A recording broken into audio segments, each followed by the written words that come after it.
പ്രപഞ്ചത്തിലൊന്നും തന്നെ ഇല്ല, ഒരു വസ്തുവുമില്ല, സൂര്യനില്ല, നക്ഷത്രമില്ല, ചന്ദ്രനില്ല, ഭൂമിയില്ല. ഇരുട്ടാണോ? അല്ല, വെളിച്ചമാണ്. അപ്പോൾ എൻ്റെ എല്ലാ ഭാഗങ്ങളും കണ്ണാണ്, എൻ്റെ എല്ലാ ഭാഗങ്ങളും ചെവിയാണ്, എല്ലാ ഭാഗങ്ങളും സെൻസറി ഓർഗൻസാണ്. പക്ഷെ ഒന്നും കാണാനില്ല. എൻ്റെ ഈ ഓവൽ ഷേപ്പുള്ള ബോഡി തന്നെ സ്വയം ഒരു അമീബ രൂപത്തിലായി. അമീബ രൂപത്തിൽ ഫ്ലെക്സിബിളായിട്ട് ഇതിൽ കിഴിച്ച് കടന്നു ഞങ്ങൾ പരസ്പരം അങ്ങോട്ടും ഇങ്ങോട്ടും നോക്കിക്കൊണ്ടിരിക്കുക. രണ്ട് സൂര്യന്മാരും, ഓവൽ ഷേപ്പായ ഞാൻ സൂര്യനും റൗണ്ട് ഷേപ്പായ ആ സൂര്യനും തമ്മിൽ പരസ്പരം നോക്കിക്കൊണ്ട് നിൽപ്പായി. ഇത്രയും കഴിഞ്ഞ ഉടനെ തന്നെ ഞാൻ ഈ ഓവൽ ഷേപ്പുള്ള ഞാൻ ആ റൗണ്ട് ഷേപ്പിലുള്ള ആ സൂര്യനിൽ പോയി അങ്ങ് ലയിച്ചു. ഒന്നായി, ഏകമായി, ഒറ്റ. അപ്പോൾ ആ സൂര്യൻ മാത്രമേ ഉള്ളൂ, ഒറ്റ സൂര്യൻ, ഏക സൂര്യനേ ഉള്ളൂ. എർത്ത് സ്റ്റക്കായി പോയി അത്രയും സമയം. എർത്ത് ഇല്ലല്ലോ, അതെല്ലാം പോയല്ലോ, ഡിസിൻറ്റിഗ്രേറ്റ് ചെയ്തല്ലോ. പിന്നീട് ബർത്തായ പഴയ ടൈമിൽ തന്നെ വെച്ച് ഫിക്സ് ആയതാണ്. അതുകൊണ്ട് ഈ ടൈം നമുക്ക് പറയാൻ പറ്റില്ല. എന്നാലും 3 മണിക്കൂറോളം അങ്ങ് 3 മണിക്കൂർ എടുത്തിട്ടുണ്ട്. ഇവിടുത്തെ ടൈം വെച്ച് 3 മണിക്കൂർ എടുത്തിട്ടുണ്ട്. സാർ, നമ്മൾ ഒരുപാട് പ്രേതാനുഭവങ്ങൾ കേട്ടു. ഒരു വല്ലാത്ത അനുഭവങ്ങളായിരുന്നു. പലരെയും വീണ്ടും നേരിട്ട് കാണാനുള്ള അവസരം സാറിന് കിട്ടി. അതുപോലെ നമ്മൾ ദൈവങ്ങളെ, പലരും പറഞ്ഞിട്ട് ദൈവങ്ങളെ നമ്മൾ കണ്ടിട്ടുണ്ട്. അങ്ങനെ ഒരു കാഴ്ച മനുഷ്യന്, സാധാരണപ്പെട്ട ആളുകൾക്ക് എങ്ങനെയാണ് ഈ അനുഭവവേദ്യമാകുന്നത്? ബഹുവചനത്തിലാണ് അത് ഉപയോഗിച്ചത്. അതിൻ്റെ ശരിയായിട്ടുള്ള ഉപയോഗം തന്നെയാണ്. അത് ദൈവങ്ങൾ എന്ന് പറയുമ്പോൾ ലക്ഷോപലക്ഷമുണ്ട്, 30 കോടിയോ മറ്റോ ഉണ്ടെന്നൊക്കെ പറയും. 30 കോടി ദേവതകൾ ഉണ്ടെന്ന് പറയും. അത് എത്ര ആയിക്കോട്ടെ, അത് നമ്മളിപ്പോൾ ഭൂമിയുടെ തലത്തിൽ ജീവിക്കുന്ന പോലെ ഈ ഒരു തലമല്ല. മറ്റ് എണ്ണിയാൽ തീരാത്തത്ര തലങ്ങളുണ്ട്. കാരണം ഈ തലങ്ങളെല്ലാം വിരാട് പുരുഷൻ്റെ ഭ്രമത്തിലുണ്ടായതാണ്. അതുകൊണ്ട് അതിനെണ്ണാൻ പറ്റില്ല. നമ്മൾ എണ്ണും തോറും അതിൽ കൂടുകയോ അത് കുറയുകയോ ഒക്കെ സമയാസമയം ചെയ്തുകൊണ്ടിരിക്കും. പക്ഷേ ആ എണ്ണാൻ പറ്റുന്ന കാലം ഒരു ജീവന് നിലനിൽക്കാൻ പറ്റില്ല. അപ്പം ഈ തലങ്ങളിൽ നിൽക്കുന്ന അതേപോലെയുള്ള ഭ്രമരൂപികളാണ്. ഭ്രമരൂപികളെന്ന് പറയാം ദൈവങ്ങൾ, അല്ലെങ്കിൽ നമ്മൾ വേറും ഭ്രമരൂപികളാണ്, ഇല്ലാത്ത സാധനങ്ങളാണ്, ഭ്രമരൂപികളാണ് ദൈവങ്ങൾ. നമ്മളുമില്ല എന്ന് ഓർത്തോണം. നമ്മളുമില്ല, ആ ദൈവവുമില്ല. അത് ഒരുപക്ഷെ നമ്മളുടെ മനസ്സിൽ ഏതെങ്കിലും രൂപത്തിലുള്ള ഈ പറഞ്ഞ ഒരു ചൈതന്യത്തോട് പ്രത്യേക ആഭിമുഖ്യമുണ്ടായി നമുക്ക് അനുഭവപ്പെടുന്നതാകാം. ഈ മുരുകൻ എന്ന് പറയുന്ന സങ്കല്പം, ഹനുമാൻ, ശ്രീരാമൻ മനുഷ്യാവതാരമായിരുന്നു എന്ന് പറയുന്നു. അപ്പോൾ ഇതൊക്കെ നമ്മളുണ്ടാക്കിയ ഭ്രമരൂപികളാണ്. അതെ, അത് ഈ ഭ്രമരൂപം എന്ന് പറയാൻ നമ്മളല്ല ഉണ്ടാക്കിയത്. വിരാട് പുരുഷൻ എന്ന് പറയുന്ന ഒരു പുരുഷനുണ്ട്, അത് നമ്മളറിയപ്പെടുന്ന ദൈവം. അദ്ദേഹത്തിനാണ് ഭ്രമം സംഭവിച്ചത്. അദ്ദേഹത്തിനാണ് ഭ്രമം സംഭവിച്ചത്. ആ ഭ്രമത്തിലാണ് ഈ കാണപ്പെടുന്ന ഈ പ്രപഞ്ചം ഉണ്ടായത്. ആ ഭ്രമത്തിൽ ഈ കാണപ്പെടുന്ന ഈ പ്രപഞ്ചത്തിലുണ്ടായ വസ്തുക്കൾക്കെല്ലാം പരസ്പരം എല്ലാം സത്യമാണെന്നേ തോന്നുകയുള്ളൂ. അപ്പോൾ സർവ്വതും മായ. ഈ മായ എന്ന് പറയുന്ന ഈ ആകപ്പാടെ സത്യമെന്ന് പറയുന്നത് ഈ വിരാട് പുരുഷൻ മാത്രമേ ഉള്ളൂ. അത് ചുമ്മാതെ കടന്നങ്ങ് ഭ്രമിക്കുകയല്ല, ഈ ഇടംബലം ഭ്രമിക്കുകയാണ്. അതാണ് ഇങ്ങനെയാണ് ഭ്രമിക്കുന്നത്, റൈറ്റ് ടു ലെഫ്റ്റ് ആണ് ഭ്രമിക്കുന്നത്. ഇങ്ങനെ ഭ്രമിച്ച് ആ ഭ്രമത്തിലാണ് പ്രപഞ്ചം ഉണ്ടായത്. ആ ഭ്രമത്തിൽ ഉണ്ടാക്കപ്പെട്ടതെല്ലാം പരസ്പരം ബന്ധപ്പെട്ടതും പരസ്പരം സത്യമെന്ന് വിശ്വസിക്കുന്നതുമാണ്. അതിലൊന്നാണ് ദൈവങ്ങൾ 30 കോടി ദേവതകൾ. അത് ആരായാലും, ഒന്നും പേര് ഞാൻ പറയുന്നില്ല, അത് ആരായാലും യേശുവെന്നോ ഒന്നും പറയുന്നു, ഒരു പേരും പറയുന്നു, ഒന്നും പറയാൻ പറ്റില്ല. ബുദ്ധനെന്നോ എല്ലാം ഇതിൽപ്പെടും. അപ്പോൾ അങ്ങക്ക് എങ്ങനെയാണ് അങ്ങനെ ഒരു ദൈവത്തിനെ കാണാൻ പറ്റിയത്? ഇല്ലെങ്കിൽ ഈ പറഞ്ഞ ഭ്രമം എന്ന് പറയുന്ന ഭ്രമത്തിൽ വന്ന ആ രൂപത്തിനെ എങ്ങനെ കാണാൻ പറ്റി? അത് എനിക്ക് ഒരു 1987 എനിക്കിതിനോട് താല്പര്യം ഉണ്ടായത്. താല്പര്യം ഉണ്ടാകാൻ കാരണം എനിക്ക് ജീവിതത്തിൽ ജീവിതത്തിൽ നിന്നും ഒളിച്ചോടണമെന്നൊരു തോന്നലുണ്ടായി. കാരണം കുടുംബപ്രശ്നം കുടുംബത്തിലുണ്ടായതല്ല, കുടുംബത്തിൽ എൻ്റെ കുടുംബത്തിൽ എൻ്റെ വൈഫിൻ്റെ രോഗം, ഒരു വയ്യാത്ത കുട്ടി, ഇതെല്ലാം കൂടെ എന്നെ വല്ലാതെ ഒലച്ചപ്പോൾ ഇതിൽ നിന്നും മനസ്സിനെ ഒന്ന് പിന്തിരിപ്പിക്കണമെന്ന് ആഗ്രഹമുണ്ടായി. അതിനുവേണ്ടി പല മാർഗവും നോക്കിയപ്പോൾ യോഗ കുറേ നന്നായിരിക്കുമെന്ന് തോന്നി. അതിന് ഞാൻ യോഗസൂത്രം വായിച്ചു. അതൊക്കെ വായിച്ചപ്പോൾ ബാല്യം മുതൽ തുടങ്ങിയെങ്കിലേ അതൊക്കെ ചെയ്യാൻ പറ്റുള്ളൂ. പിന്നീട് ഹഠയോഗ പ്രദീപിക വായിച്ചു. അന്ന് ഒരു നീലകണ്ഠ ഗുരുപാദർ മലയാളത്തിലേക്ക് പരിഭാഷണം ചെയ്തവരുണ്ട്, ഒരു പുസ്തകം ഉണ്ടായിരുന്നു, അത് വായിച്ചു. അതും കഠിനമാണ്. അപ്പോൾ ലളിതമായ ഒന്നുമില്ല. അപ്പം അങ്ങനെ ഇരിക്കെ ഒരു അവചാരിതമായ ഒരു പുസ്തകം എനിക്ക് കാണാൻ കഴിഞ്ഞു. അത് എവിടെ വെച്ചാണ് കണ്ടതെന്ന് ഇപ്പം ഞാൻ ഓർക്കുന്നില്ല. കാണാൻ കഴിഞ്ഞു. അത് വടകര സിദ്ധാശ്രമത്തിലെ സിദ്ധവേദമായിരുന്നു. അപ്പം അതിനു മുമ്പായിട്ട് വിവേകാനന്ദൻ്റെ പതഞ്ജലി യോഗസൂത്രത്തിൻ്റെ അവതാരികയൊക്കെ ഞാൻ വായിച്ചിട്ടുണ്ട്. അതിനകത്ത് കുറേ കാര്യങ്ങൾ യോഗ പറഞ്ഞിട്ടുണ്ട്. ഇതൊന്നും എനിക്ക് എൻ്റെ മനസ്സ് സംതൃപ്തമാക്കിയില്ല. ഈ വടകര ശിവാനന്ദ ഗുരുവിൻ്റെ വായിച്ചപ്പോൾ പ്രത്യേകം പറഞ്ഞത് നമ്മളെ പഠിപ്പിക്കാൻ ആരുമില്ല. അപ്പോൾ അതുകൊണ്ട് അതിനകത്ത് വായിച്ചത്, പിന്നെ യോഗസൂത്രത്തിൻ്റെ പുസ്തകങ്ങളും വായിച്ചത്, യോഗയുടെ പുസ്തകങ്ങളുമൊക്കെ വായിച്ചത് വെച്ചിട്ട് ആസനം എടുത്തു. ആസനങ്ങളാണ്. പക്ഷേ പത്മാസനമൊക്കെ എടുത്തു ഇരുന്നപ്പോൾ എനിക്ക് പുസ്തകം വായിച്ചതിൽ മനസ്സിലായത് സിദ്ധാസനമാണ് നല്ലതെന്ന് മനസ്സിലായി. അപ്പോൾ സിദ്ധാസനം നോക്കിയപ്പോൾ ഇത് എങ്ങനെയാണ് ഈ കാലിൻ്റെ ഉപ്പൂറ്റി എവിടെയാണ് ഇരിക്കേണ്ടത് എന്നൊന്നും എനിക്ക് മനസ്സിലാകുന്നില്ല. അവസാനം സിദ്ധാസനം തെറ്റായി ചെയ്തു.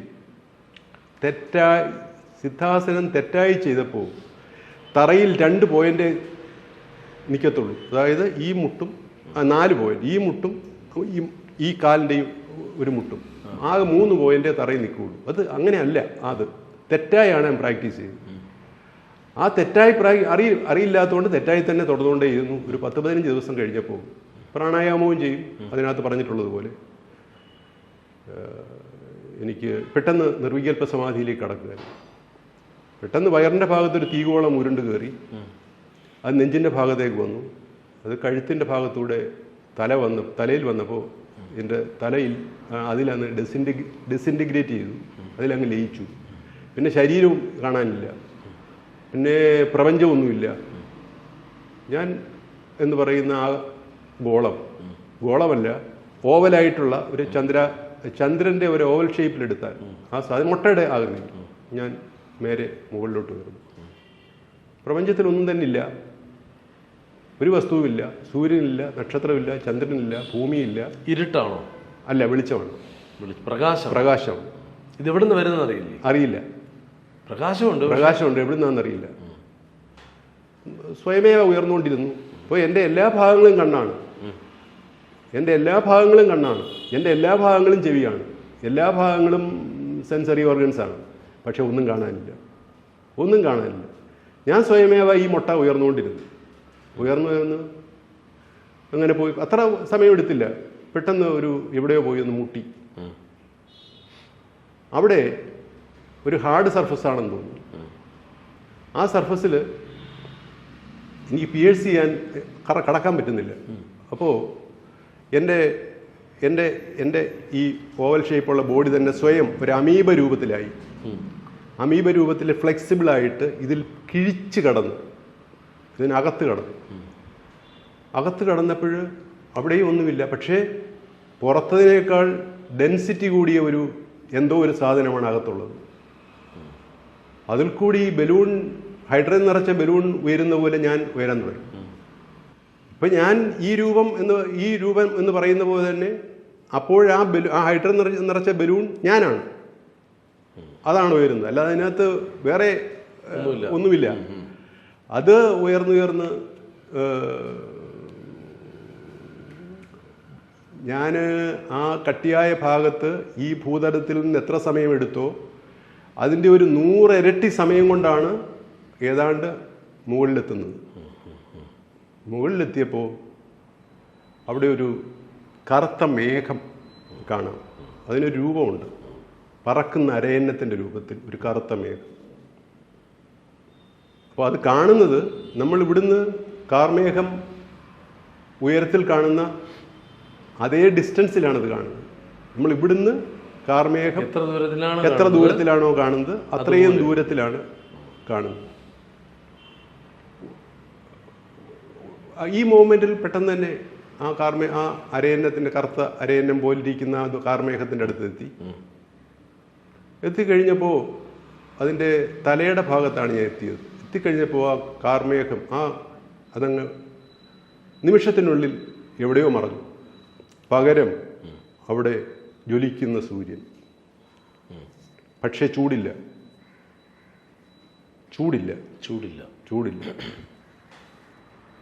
അപ്പോൾ എന്നോട് ആരോ പറഞ്ഞു അളക്കുക.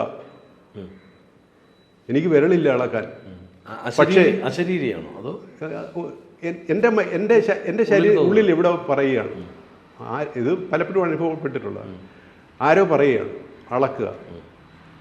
ഞാൻ അളന്നു. കൈവിരൽ വെച്ച് തന്നെ, കൈവിരലിൻ്റെ ഉദ്ദേശം കൊണ്ട് തന്നെ അതിനെ അളന്നു. 10 അങ്കുലമുണ്ട്. ആ സൂര്യന് 10 അങ്കുലം നെടുകയും കുറുകയും ഉണ്ട്. കറക്റ്റ് 10 അങ്കുലം. നിന്നെ അളക്കുക. ഞാൻ കീഴ്മേൽ അളന്നപ്പോൾ അതുമുണ്ട് 10 അങ്കുലം. പക്ഷേ നെടുകയില്ല. ഓവൽ ഷേപ്പ് ആയതുകൊണ്ട് കുറുകയില്ല. അപ്പോൾ ഇത് എന്തിനു വേണ്ടിയാണെന്ന് എനിക്കറിയില്ല. ഇത്രയും കഴിഞ്ഞ ഉടനെ തന്നെ ഞാൻ ഈ ഓവൽ ഷേപ്പുള്ള ആ റൗണ്ട് ഷേപ്പിലുള്ള ആ സൂര്യനിൽ പോയി അങ്ങ് ലയിച്ചു. ഒന്നായി, ഏകമായി, ഒറ്റ. അപ്പോൾ ആ സൂര്യൻ മാത്രമേ ഉള്ളൂ. ഒറ്റ സൂര്യൻ, ഏക സൂര്യനേ ഉള്ളൂ. പിന്നീട് എത്ര സമയം കഴിഞ്ഞു എന്ന് എനിക്കറിയില്ല. ടൈം അവിടെയൊക്കെ ഡിസപ്പിയർ. ടൈം ഇല്ലാത്ത സ്പേസാണ്. No time. ടൈമില്ല. അപ്പോൾ എത്ര കാലം കഴിഞ്ഞു, അല്ലെ എത്ര യുഗം കഴിഞ്ഞു, അല്ലെ എത്ര മണിക്കൂർ കഴിഞ്ഞു. മണിക്കൂറൊന്നും ആയിരിക്കില്ല അവിടെ നടന്നത്. അവിടെ ഇനിയും അത് കേട്ടാൽ മണിക്കൂറിൻ്റെ കണക്കല്ല വരുന്നത്. യുഗങ്ങളുടെ കണക്കാണോ കഴിഞ്ഞതെന്ന് അറിയില്ല. അപ്പോൾ ഡിസിൻറ്റിഗ്രേറ്റ് കഴിഞ്ഞു. കുറേ കഴിഞ്ഞപ്പോൾ ഞാൻ അതിൽ നിന്ന് ആ പഴയ ഷേപ്പിൽ തന്നെ വേർപെട്ടു. മുമ്പോട്ടാണ് വേർപെട്ടു വന്നത്. വേർപെട്ട് മുമ്പിൽ വന്ന് ഞാൻ ആ റൗണ്ടിലുള്ള സൂര്യൻ്റെ ഇടതുവശത്ത് പോയി നിന്നു. അവിടെ നിൽപ്പായി ഞങ്ങൾ പരസ്പരം അങ്ങോട്ടും ഇങ്ങോട്ടും നോക്കിക്കൊണ്ട് നിൽക്കുക. 2 സൂര്യന്മാരും, ഓവൽ ഷേപ്പായ ഞാൻ സൂര്യനും റൗണ്ട് ഷേപ്പായ ആ സൂര്യൻ തമ്മിൽ പരസ്പരം നോക്കിക്കൊണ്ട് നിൽപ്പായി. ഇങ്ങനെ നിൽക്കുമ്പോൾ കുറേ സമയം കഴിഞ്ഞപ്പോൾ ഞാൻ വന്ന വഴിയെന്ന് എനിക്കൊരു ഉദ്ദേശമുള്ള ഭാഗത്തു നിന്ന് ഒരു എരപ്പ് കേൾക്കാം. ഒരു ഹൂങ്കാരം. ഒരുപക്ഷെ ഓങ്കാരം എന്നോ പറയാൻ വേണ്ടി വന്നാൽ ആ ഹൂങ്കാരം അടുത്തടുത്ത് വരുന്തോറും ആ ഹൂങ്കാരത്തിന് സ്പഷ്ടത കൂടി, കുറെ കൂടെ സ്പഷ്ടമായ ഒരു ഓങ്കാരത്തോടു കൂടിയ ഒരു സൗണ്ട് പോലെ. നമ്മൾ ഈ ഓം എന്ന് പറയുന്ന പോലെ അല്ല. അതിന് ഉപരിയായി നമ്മുടെ മൂലാധാരത്തിൽ നിന്ന് നമ്മൾ ഓം എടുക്കുമ്പോൾ ഉണ്ടാകാവുന്ന ഒരു മൂളലുണ്ട്. ആ മൂളലാണ് വന്നു എൻ്റെ പുറകുവശത്ത് വന്ന് ആ ഫോഴ്സ്, ഒരു ഫോഴ്സാണ്. ഈ ഫോഴ്സ് വന്ന് എൻ്റെ പുറകുവശത്ത് പിടിച്ചപ്പോൾ എനിക്ക് ദുഃഖമുണ്ടായി. പിടിച്ചപ്പോൾ പെട്ടെന്നല്ല, പിടിച്ചു കഴിഞ്ഞ് എന്നെ താപ്പോട്ട് താക്കാൻ തുടങ്ങി. താപ്പോട്ട് താഴ്ത്തിയപ്പോൾ എനിക്ക് തോന്നി എന്നെ ആ സൂര്യനിൽ നകറ്റാൻ ശ്രമിക്കുകയാണ്. അപ്പം എനിക്ക് വല്ലാത്ത വിഷമം തോന്നി. അപ്പം അദ്ദേഹത്തിനും വിഷമിക്കുന്നതായിട്ട് എനിക്ക് തോന്നുന്നു. ആ സൂര്യനും വിഷമിക്കുന്നുണ്ട്, ഈ സൂര്യനും വിഷമിക്കും. ഈ ഓവൽ സൂര്യനും വിഷമിക്കുന്നുണ്ട്, റൗണ്ട് സൂര്യനും വിഷമിക്കുന്നുണ്ട്. എങ്കിലും ഞാൻ അകന്നുകൊണ്ടിരിക്കുകയാണ്. അകന്ന് പഴയ ബോർഡറിലെത്തി വലിച്ച് ആ ബൗണ്ടറിക്ക് പുറത്തിട്ടു. ഇട്ട് കഴിഞ്ഞപ്പോൾ ഞാൻ അവിടെ കയറുന്നതിന് മുമ്പുള്ള ആ ശൂന്യാവസ്ഥ മാത്രം. അപ്പോഴും ഫോഴ്സ് എന്നെ പിടിവിട്ടിട്ടില്ല. ആ ഫോഴ്സ് എന്നെ ഇടം വലം ഇങ്ങനെ ഭ്രമിപ്പിച്ചപ്പോൾ വസ്തുക്കൾ ഉണ്ടാകാൻ തുടങ്ങി. പുതുതായിട്ടല്ല, ഉണ്ടായിരുന്നതായിരിക്കും. വസ്തുക്കൾ കാണാൻ തുടങ്ങി. പക്ഷേ ഇതിൽ നിന്നാണ് ഈ വസ്തുക്കളെല്ലാം ഉണ്ടാകുന്നത്. ഈ ഭ്രമത്തിൽ നിന്നാണ് ഈ വസ്തുക്കളെല്ലാം ഉണ്ടാകുന്നത്. അപ്പോൾ ഉണ്ടായതാണ്. ഇതിനൊന്നും അതാ ഞാൻ പറഞ്ഞത്. ചോദ്യം പറയുന്നതിൽ കവിഞ്ഞ് എന്നോട് ചോദിച്ചാൽ എനിക്ക് ഉത്തരവില്ല എന്ന് പറഞ്ഞതാണ്. ഈ ഭ്രമത്തിൽ നിന്നാണ് ഇതെല്ലാം ഉണ്ടായത്. അപ്പോൾ ഈ ഭ്രമത്തിൽ നിന്നുണ്ടായപ്പോൾ ഭൂമിയായി, ചന്ദ്രനെയും സൂര്യനെയും ഒന്നും കാണാൻ പറ്റിയിട്ടില്ല. ഭൂമിയായി അതിലൊരു മനുഷ്യനിരിപ്പുണ്ട്. ആ ഭൂമിയിലൊരു മനുഷ്യനിരിപ്പുണ്ട്. ആ മനുഷ്യൻ്റെ അടുക്കലേക്ക് ഞാൻ അടുക്കുകയാണ്. അതിൻ്റെ തലയുടെ മേളിൽ വന്നു. ഞാൻ ആ തലയുടെ അകത്തോട്ട് ഇറങ്ങി ആ ഫോഴ്സ് ഞാൻ കയറുന്ന മുമ്പേ ആ ഫോഴ്സ് അകത്ത് കയറി തലയിൽ ഉള്ളിലോട്ട് വലിച്ചെടുത്ത് പട്ടം വലിച്ചെടുക്കുന്ന പോലെ വലിച്ചെടുത്തിട്ട് അപ്പോൾ എൻ്റെ ആ ഓവൽ ഷേപ്പ് എഗ് ഷേപ്പ്ഡ് ബോഡിയുടെ തലഭാഗം താഴെയാവുന്നത്. താഴെയെന്ന് വെച്ചാൽ എന്താ, ചന്തിയുടെ ഭാഗത്താണ്. ചന്തി എന്ന് ഇതിനകത്ത് പ്രയോഗിക്കുന്നത് ശരിയാണോ എന്നറിയാം. എൻ്റെ ബട്ടക്സിൻ്റെ ഭാഗത്താണ് വന്നത്. അപ്പോൾ ഇത് എൻ്റെതാണെന്നോ വേറെ വല്ലതുമാണെന്നോ എനിക്കറിയില്ല. എന്തായാലും ഏതോ ഒരു ബട്ടക്സിലാണ് എത്തിയിരിക്കുന്നതെന്ന് മാത്രം അറിയാം. അപ്പോൾ ഒരു ആ ബോഡിക്കൊരു വിമ്മിഷ്ടം ഇങ്ങനെ ബട്ടക്സിൻ്റെ ഭാഗത്ത് മുഖമെത്തിയതുകൊണ്ട് ഒരു അല്പസമയത്തിനുള്ളിൽ തന്നെ ആ ഓവൽ ഷേപ്പ് ബോഡി സ്വയം തിരിച്ചു വന്നു. അതായത് തലയുടെ ഭാഗത്ത് അതിൻ്റെ തല വന്നു. ഓവൽ ഷേപ്പ് ബോഡിയുടെ തല ഈ ശരീരത്തിൻ്റെ തലയുടെ ഭാഗത്ത് വന്നു. അപ്പോൾ പറഞ്ഞത് മനസ്സിലായി. എന്നിട്ട് പെതുക്കെ വെട്ടി വലത്തോട്ട് തിരിയാൻ തുടങ്ങിയപ്പോൾ എനിക്ക് മനസ്സിലായി ഈ ശരീരത്തിന് കണ്ണും ഒക്കെ ഉണ്ടെന്ന് മനസ്സിലായി. അപ്പോൾ ഈ ഓവൽ ഷേപ്പ് ബോഡിയുടെ വലത്തെ കണ്ണ് എന്ന് ഉദ്ദേശിക്കുന്ന ഭാഗം വന്ന് എൻ്റെ ഇടത്തെ കണ്ണിൽ കയറി. ഒന്നും കാണാൻ വയ്യ. വീണ്ടും വെട്ടിക്കൊണ്ടിരുന്നു. വെട്ടി എൻ്റെ വലത്തെ കണ്ണിൻ്റെ ബോഡിയുടെ ആസ്ട്രൽ ബോഡി കാഷ്വൽ ബോഡിയുടെ വലത്തെ കണ്ണ് എൻ്റെ ഫിസിക്കൽ ബോഡിയുടെ വലത്തെ കണ്ണിൽ കയറിയപ്പോൾ എല്ലാം അതേത് ഭാഗത്ത് നിന്ന് കയറി, പഴയതുപോലെ. അപ്പോഴെനിക്ക് ഞാനെന്ന മനുഷ്യനായി മാറി. എത്ര സമയം എടുത്തു ആ യോഗാവസ്ഥയിൽ നിന്നപ്പോൾ? ഇനി ടൈം കണക്കാക്കുന്നത് അല്ല, എന്നാലും നമ്മൾ പറയാം.